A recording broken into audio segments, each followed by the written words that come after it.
12월 5일 바이블텔링으로 잠언을 묵상합니다. 오늘은 잠언 31장 말씀입니다. 1절부터 보겠습니다.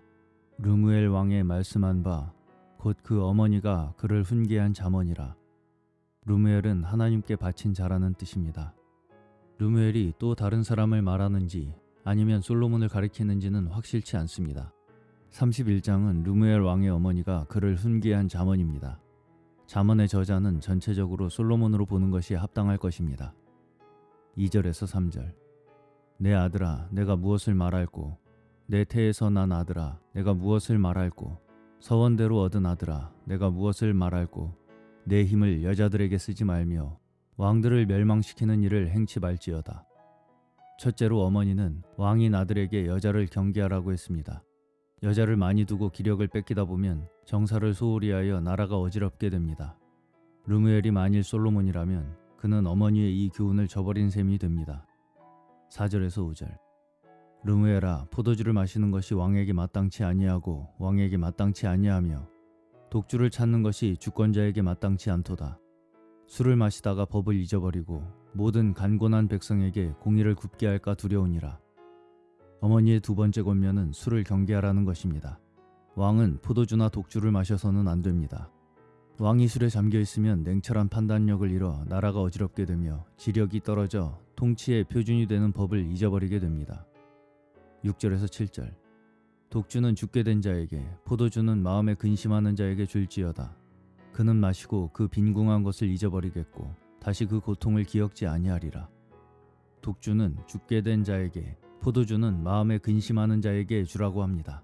어쨌든 술을 마시면 그 고통이 경감될 것이기 때문입니다. 그렇지만 언제라도 마취성이 있는 것을 사람이 잘못 쓸 경우에는 위험이 수반된다는 것을 알아야 합니다. 8절에서 9절. 너는 벙어리와 고독한 자의 송사를 위하여 입을 열지니라. 너는 입을 열어 공의로 재판하여 강곤한 자와 궁핍한 자를 신원할지니라. 어머니의 세 번째 훈계입니다. 첫째는 여자를 멀리하고, 둘째는 술을 마시지 말며, 셋째는 적극적으로 가난하고 압제받는 사람들을 위해 입을 열라는 것입니다. 10절. 누가 현숙한 여인을 찾아 얻겠느냐? 그 값은 진주보다 더하니라. 10절부터는 현숙한 아내에 대한 이야기입니다. 잠언에는 악처에 대한 언급이 많습니다. 21장, 25장, 27장 등에 있습니다. 그런데 마지막은 현숙하고 이상적인 아내로 끝맺고 있습니다. 어떤 학자는 이러한 현숙한 여인을 찾아 얻기 위해서는 땅끝까지라도 가야 한다고 말했습니다. 11절. 그런 자의 남편의 마음은 그를 믿나니 산업이 핍절치 아니하겠으며. 11절은 히브리어 베이로 시작합니다. 현숙한 여자의 남편은 그를 믿게 됩니다. 가사 운영이나 모든 일을 위임할 만한 여자이기 때문입니다. 산업이 핍절치 않는다는 것은 아내의 근면과 절약으로 그 집 재산이 넉넉해졌다는 것입니다. 12절. 그런 자는 살아있는 동안에 그 남편에게 선을 행하고 악을 행치 아니하느니라. 현숙한 여자는 심적으로나 가정적으로나 남편을 유익하게 하고 해롭게 하지 않습니다. 13절. 그는 양털과 삼을 구하여 부지런히 손으로 일하며. 근면성을 말합니다.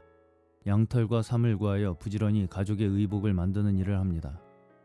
14절. 상고의 배와 같아서 먼 데서 양식을 가져오며. 14절은 해로 시작합니다. 가족의 의복만 준비하는 것이 아니라 양식을 마련하기 위해 장사꾼들이 먼 지방을 다니며 무역을 하는 것처럼 먼 데까지 가서 양식을 구해온다는 것입니다. 그래서 기근 때에도 가족이 줄이지 않게 되는 것입니다. 15절. 밤이 새기 전에 일어나서 그 집 사람에게 식물을 나눠주며 여종에게 일을 정하여 맡기며. 15절은 와우로 시작합니다. 아직 어두울 때 일어나서 음식을 만들고 가족들에게 식물을 나눠주며 여종들에게 일을 정해주고 맡깁니다. 16절. 밭을 간품하여 사며 그 손으로 번 것을 가지고 포도원을 심으며. 16절은 자인으로 시작합니다. 밭을 잘 살펴보고 사며 그 밭에다 자기가 번 것을 가지고 포도원을 만듭니다. 17절. 힘으로 허리를 묶으며 그 팔을 강하게 하며. 17절은 헤드로 시작합니다. 이 부위는 건강하기까지 합니다. 단단한 옷차림을 하고 몸을 사리지 않고 능동적으로 일합니다. 18절.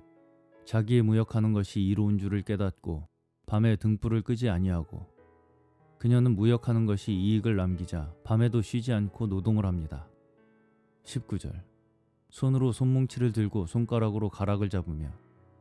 요드로 시작합니다. 물레질 할 때의 모습입니다. 손으로 손뭉치를 들고 손가락으로 가락을 잡으며 실을 만들고 배를 짭니다. 20절. 그는 간곤한 자에게 손을 펴며 궁핍한 자를 위하여 손을 내밀며. 카프로 시작합니다.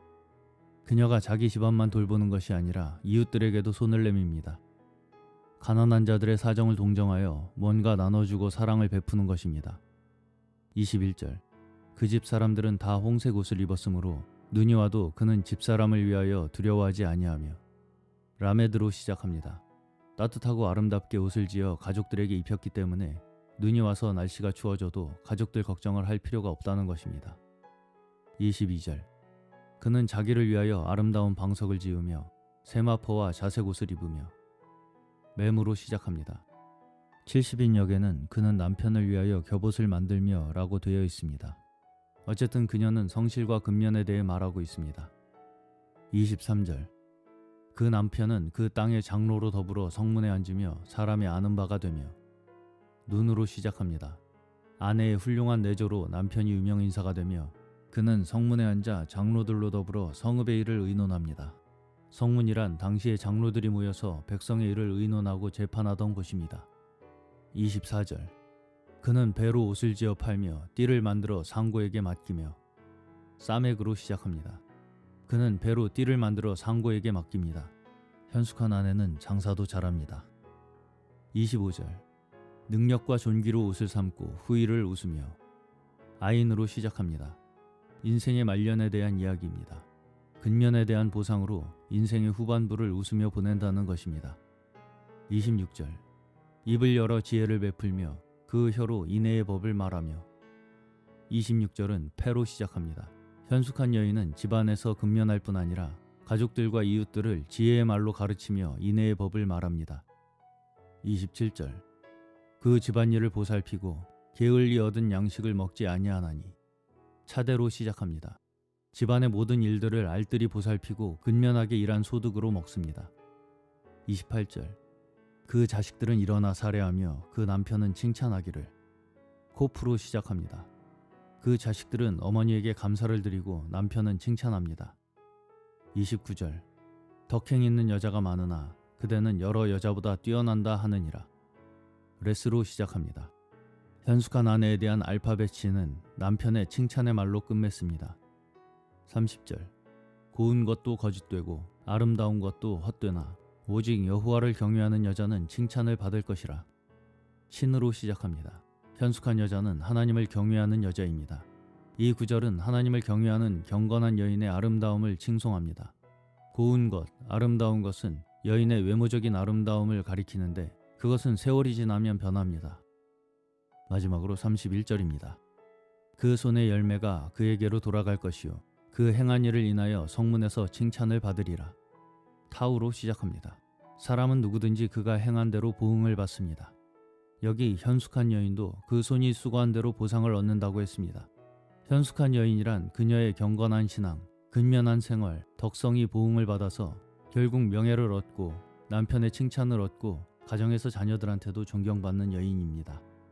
오늘도 저희가 주님의 왕같은 제사장들로서 지혜롭게 행하며 그리스도의 신부된 교회로서 아름답고 지혜롭게 단장되어 주님께 칭찬받으며 하나님 앞에 영광 돌리는 저희 모두 되시기를 주님의 이름으로 축원합니다.